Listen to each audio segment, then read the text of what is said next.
6-6 at one point. I don't know what it is. 10 of 11. 10 of 11. What do you think has allowed you guys to hit your stride here? I think defensively. I mean that's kind of the obvious answer, isn't it? But we really amped up the intensity, and guys have really bought in what we had to do, what we've got to do on that end, and I think it helps that we got off that early season schedule. That was pretty brutal. So being at home a little bit and playing a normal NBA schedule kind of helped us as well. Yeah, I mean, being third or whatever it is in defensive efficiency. I mean, I think nobody had you guys pegged that high. I mean, why do you think you guys have been that good on that end? Guys have bought in. Again, I think it's from 1 to 15. Obviously, like Z's been highlighted a lot recently, and he deserves it and deserves the praise he's been getting on both ends. But seeing it start from the top down is if Z's playing defense and scoring 30, how are the rest of us not going to buy in on that end? So our leaders have done a really good job of stepping up and leading by example, and the rest of us just following suit.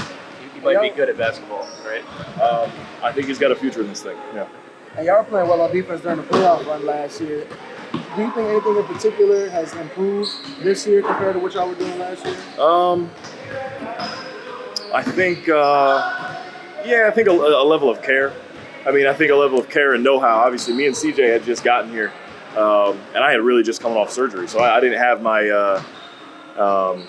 ability to stay in front of guards.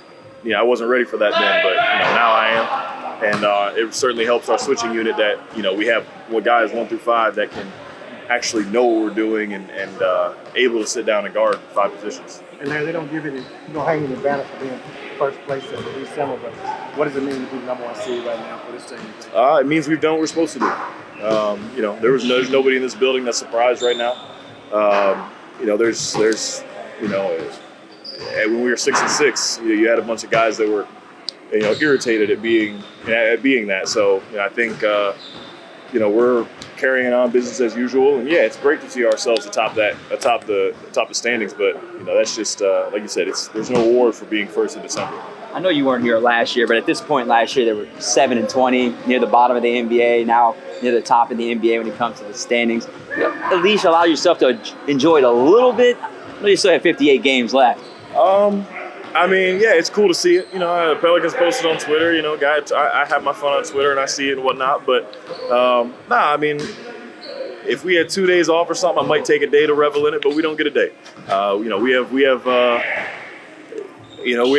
one of our rivals coming in this building tomorrow and Sunday. So we don't have time to revel in it. And all these guys want to do is we have a real good opportunity to cement that number 1 spot right now.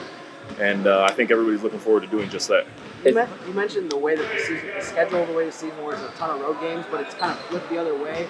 What do you think about just the way that you guys have taken advantage of being home so much, as well as just the atmosphere that seems to keep building in the arena? Yeah, no, it's great. Again, the fans have been incredible, and the home support is great. It's something that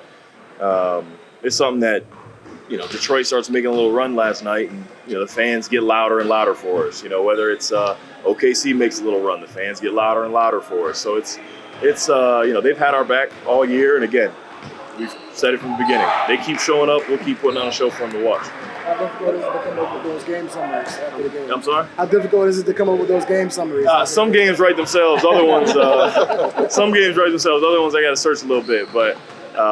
Again, I'm just having my little fun on Twitter before it all ends. Larry, correct me if I'm wrong, but I think the best team you've ever been on was the lone season you spent with LeBron and Cleveland. Yeah. Do you see any comparisons or maybe some differences between that team and this team? Well, shoot, that was for like half a season. I texted my family, like, they sent me the number 1 thing, the screenshot of us in the standings. I sent them, I don't even know what to do with myself. Like, it's 8 years now, and I've been looking for a team like this. So, it's been a lot of fun, but, it's cool, man. I just, like I said, I don't want these guys to get too high on it because it is just December. But at the same time, it's an accomplishment that we do need to recognize and know that that's a target on our back now. That's a target on our back. Jose obviously goes out last night with the ribs.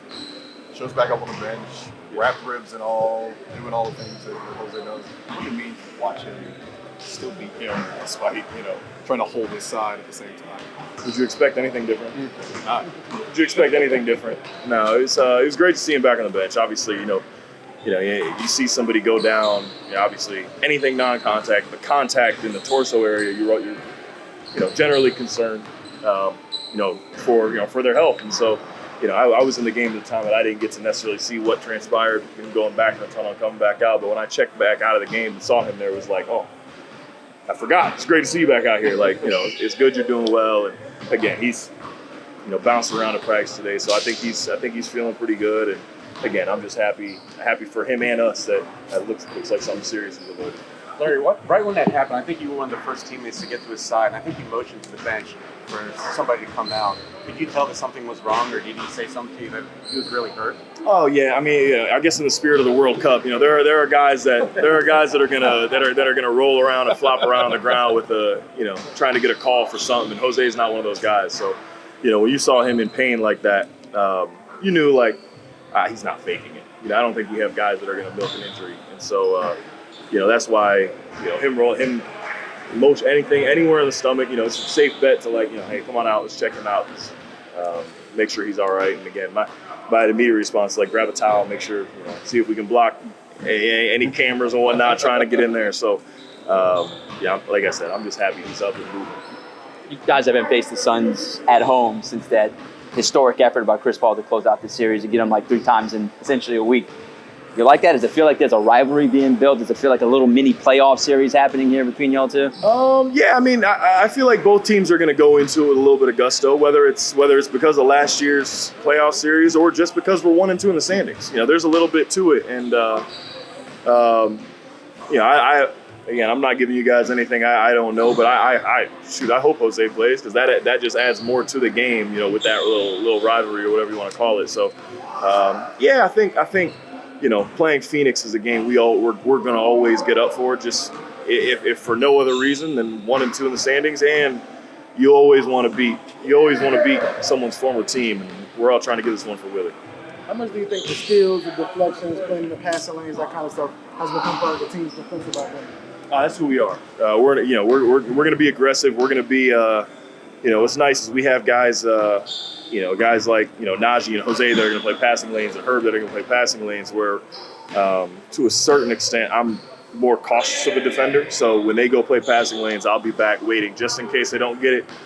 So we've got a good mix of aggressive and a few anchors back there, making sure that, when and if they don't get it, we got guys still back playing defense.